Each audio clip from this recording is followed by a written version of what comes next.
Nous avons été envahis par les Arabes.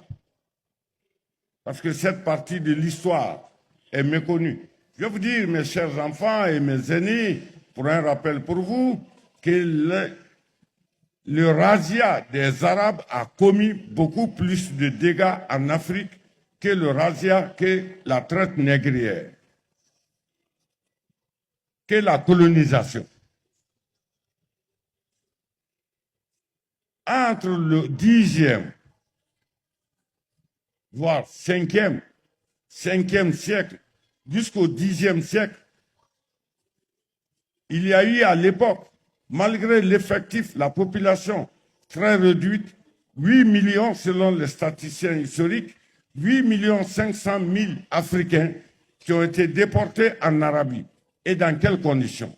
Ceux qui mouraient en route, dans le désert, par la faim, par le mauvais traitement.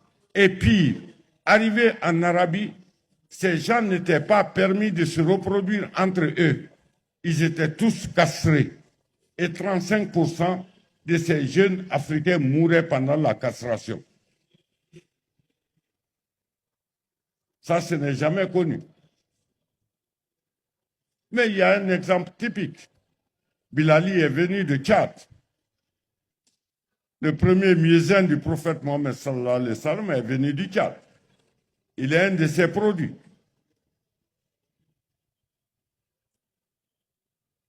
Les gens sont venus nous ôter notre identité.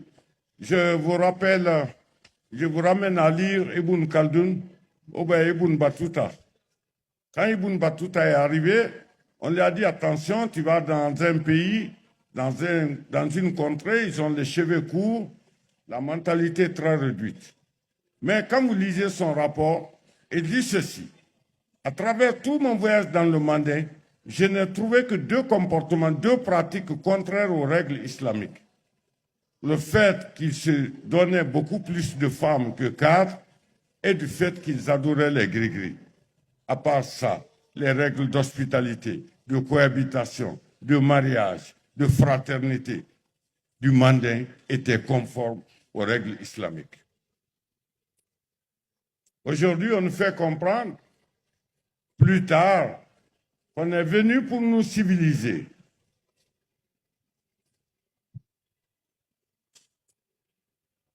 Alors, que ferez-vous des vestiges de nos aïeux?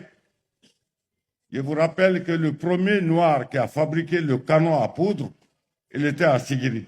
Il a été exécuté par les Français. Les canons. Allez-y dans nos villages. Vous trouverez les traces des fonderies de fer. Écoutez les chansons de Kadeyawara. Ils chantent pour l'ancêtre des forgerons comment ils fondaient le fer. On nous fait comprendre qu'on n'était pas civilisé. J'en passe des meilleurs.